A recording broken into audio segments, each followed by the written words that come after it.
Думаете, самый странный мегалитический памятник планеты стоит где-то в Британии, обнесенный заборчиком и увешанный табличками? Тогда посмотрите на Лаос. Больше 2100 камек-сосудов стоят прямо в траве на горном плато. Самые крупные — 3 метра ростом и весом около 6 тонн. Ближайшая каменоломня — в 8 километрах. Колес у этой культуры, судя по всему, не было. А теперь то, из-за чего это место не похоже ни на одно другое на Земле. Из 90 с лишним площадок туристу открыты 7. Остальные закрыты ни жрецами, ни монахами и ни Министерством культуры. Там в земле лежат не разорвавшиеся бомбы, и их там больше, чем кувшинов.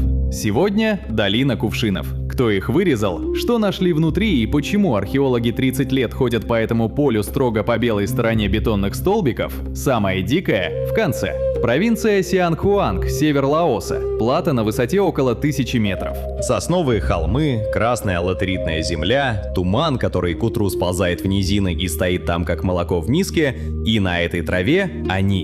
Именно сосуды. Ни стелы, ни алтари, ни статуи. У них есть дно, есть стенка, есть плечи и есть ровное горло.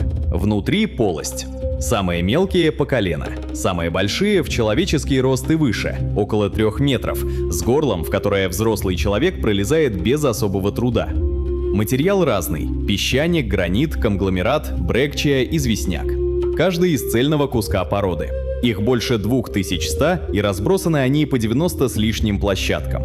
Где-то стоят по 3 штуки на склоне, где-то по 3 сотни на одном поле. В 2019 году ЮНЕСКО внесла эти места в список всемирного наследия с максимально осторожной формулировкой «Погребальная традиция Железного века». Перевожу на человеческий: мы почти уверены, что это кладбище, но за подробностями не к нам. Потому что подробностей нет. Ни одной надписи, ни одного портрета строителей. Ни одного крупного поселения рядом, которое можно уверенно назвать их деревней.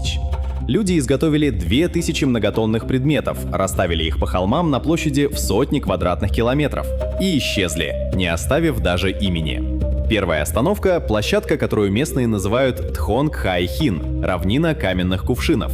Представьте себе пологий склон, вытоптанную траву и 334 сосуда, стоящих группами, как будто кто-то расставил мебель и вышел из комнаты. Часть накренилась, часть треснула и раскрылась, как разбитая скорлупа. Некоторые ушли в грунт по плечи. За 2 с лишним тысячи лет земля работает медленно, но упрямо. Здесь стоит самый крупный кувшин всего комплекса. Местное имя — Хай Чионг. Почти 3 метра высотой, стенки толщиной с ладонь взрослого мужчины, масса около 6 тонн. Это вес полностью загруженного мусоровоза. Только это не сваренная из листов машина, а один сплошной кусок камня, из которого выбрали середину.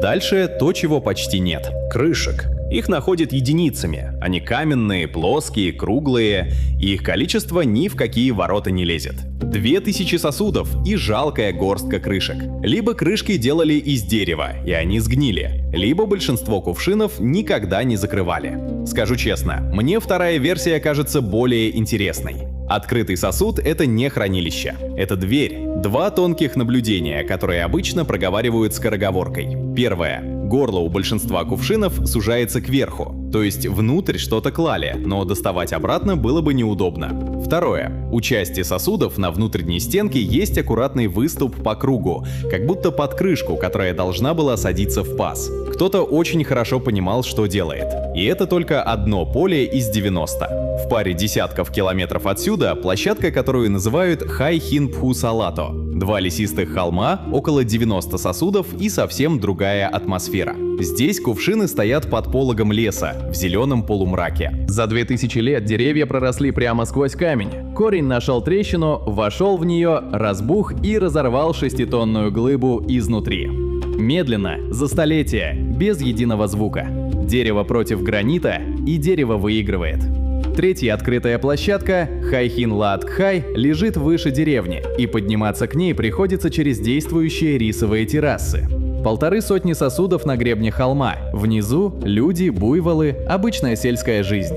Дети играют между мегалитами по дороге из школы. Для местных это не памятник, это просто камни за огородом. И вот здесь всплывает вещь, которая ломает мозг сильнее всего. Вокруг кувшинов находят предметы: железные ножи и наконечники, стеклянные бусины, бусины из сердолика, камня, которого в этих горах нет и который тащили издалека, обломки керамики, изредка бронзу. То есть люди здесь были, торговали, работали с металлом, имели доступ к дальним рынкам, а вот их домов не нашли. Ни крупного поселения, ни следов долговременных жилищ, ни привычных археологам кухонных отвалов, тех самых мусорных куч, по которым обычно и восстанавливают быт.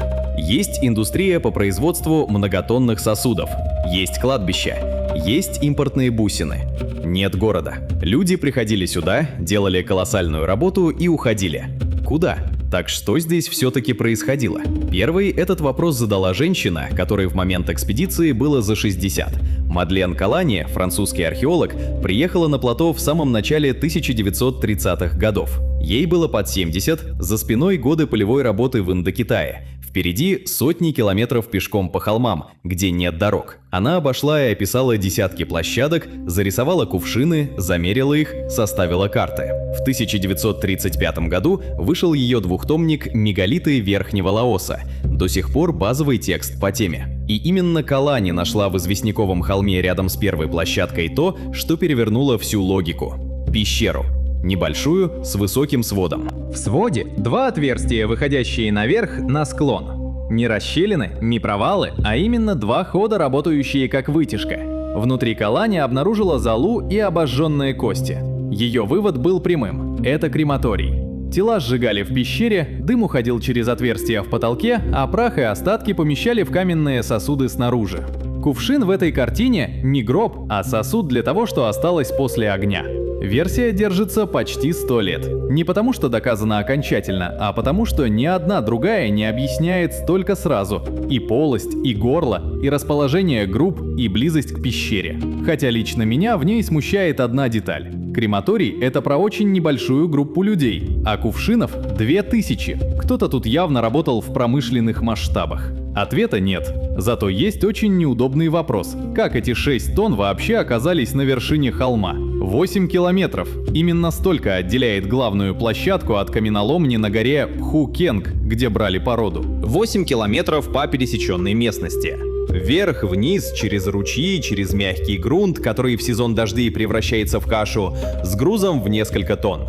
Без колеса, без металлических тросов, без блочных механизмов. В самой каменоломне до сих пор лежат недоделанные кувшины. Это, пожалуй, самая говорящая деталь всей истории. Одни едва намечены, просто цилиндр, отделенный от скалы.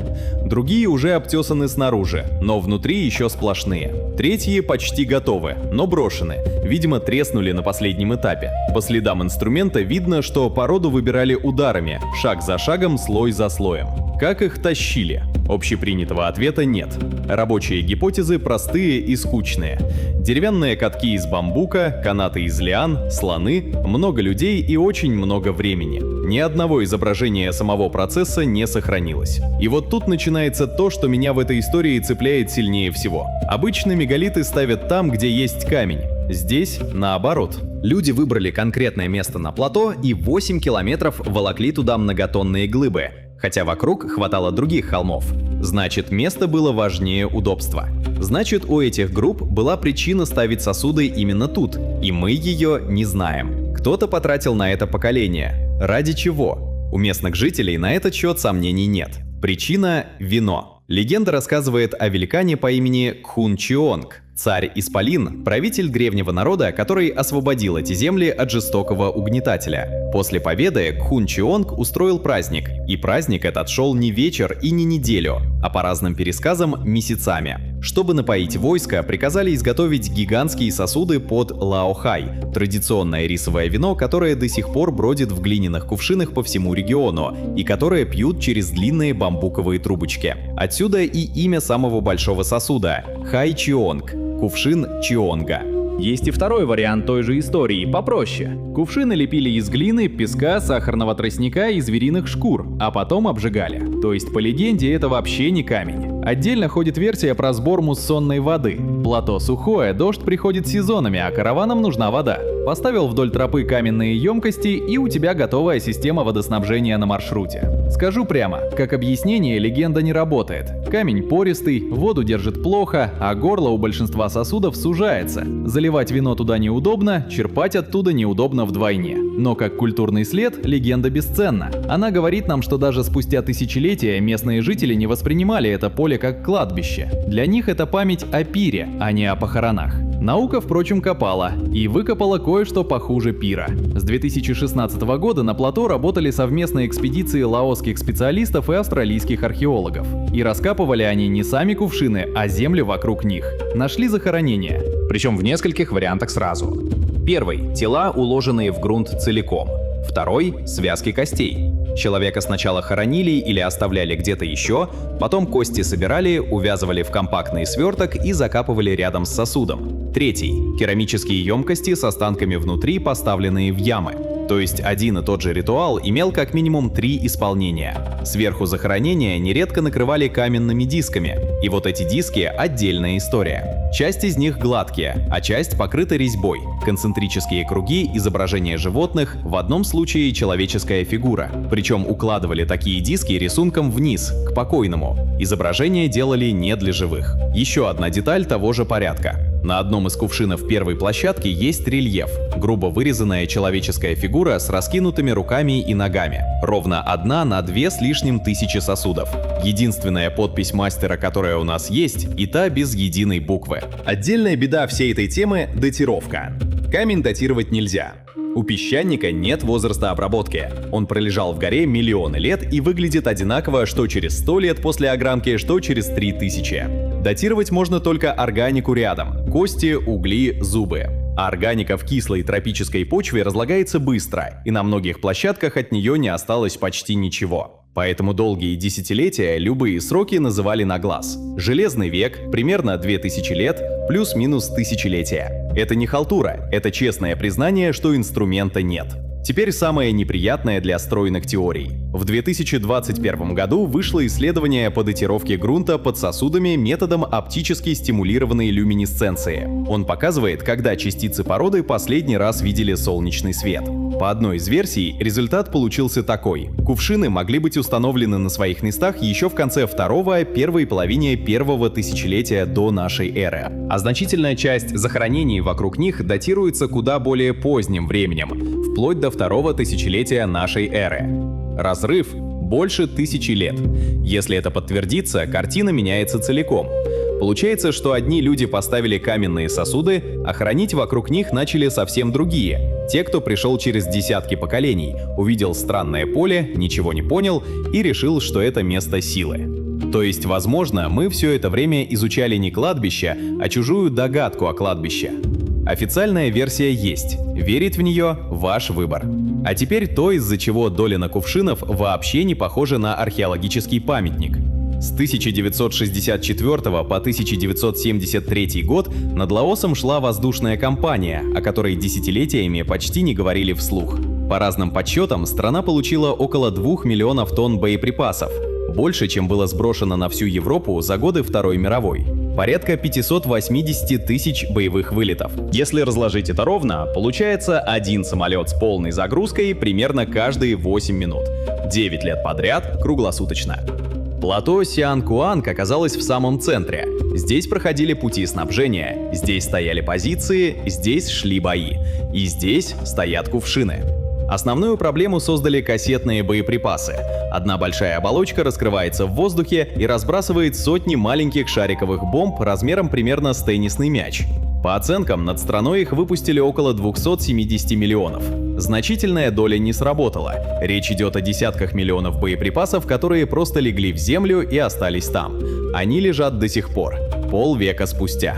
В рисовых полях, в кустарнике, в траве между сосудами. С середины 1990-х на плато работают саперы международных организаций. Расчищены дорожки, площадки, подходы. Именно поэтому из 90 с лишним мест посетителям открыты только 7, остальные не проверены полностью. Дальше деталь, от которой у меня в первый раз пошли мурашки. Вдоль троп на первой площадке стоят низкие бетонные столбики. С одной стороны они белые, с другой красные. Правило простое до жути. Идешь по белой стороне, территория проверена. Шагнул за красную — не проверено. Никаких заборов, никакой охраны. Просто краска. И картина, которую видит турист. Древние каменные сосуды стоят вперемешку с воронками. Настоящими, глубокими, заросшими травой воронками от авиабомб. Часть кувшинов посечена осколками, часть расколота ударной волной. А та самая пещера Калани, где по ее версии 1000 лет назад сжигали тела, в эти годы использовалась как убежище. Люди прятались в древнем крематории от бомбардировок.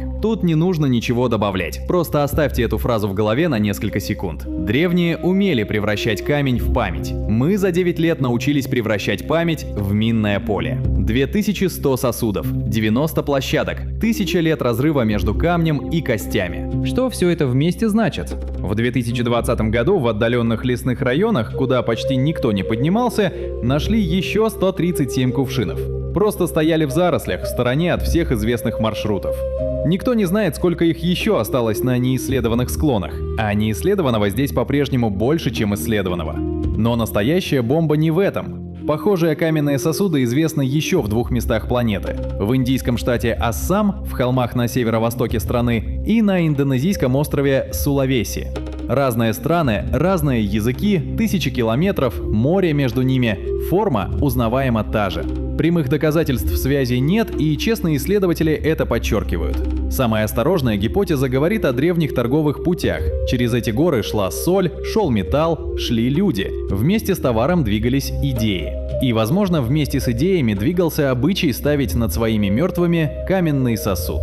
А самая дерзкая версия предполагает, что мы смотрим на обломки одной большой погребальной традиции, которая когда-то тянулась через всю Юго-Восточную Азию, и от которой уцелели 3 случайных фрагмента. 3 поля из камня, как 3 страницы, вырванные из книги, которую больше никто не прочитает. Мне ближе первая версия. Скучная, торговая, человеческая. Но каждый раз, когда я смотрю на фотографии этого плато, скучные объяснения почему-то отходят на второй план. Долина кувшинов, пещера с 2 дырами в потолке, диски, положенные рисунком к покойнику, 8 километров от каменоломни, белая сторона столбика. Люди вытащили из горы 2000 каменных сосудов, поставили их на холмы и ушли, не оставив ни строчки. Потом пришли другие и начали хоронить возле них своих. Потом пришли третьи и засыпали все это железом с воздуха. А трава растет, как ни в чем не бывало, и одинаково спокойно закрывает и погребальные ямы, и воронки. Так что скажите честно, во что верите вы? Крематорий Железного века, в караванные емкости для воды или все-таки в пир великана, который затянулся на несколько месяцев? Пишите в комментариях, я читаю все. Ставьте лайк, если досмотрели до конца. Это правда помогает каналу. И подписывайтесь, чтобы не пропустить следующее путешествие по местам, где история заканчивается вопросительным знаком. Потому что на неисследованных склонах Сианкуанга их до сих пор стоят сотни. И никто не считал, сколько именно.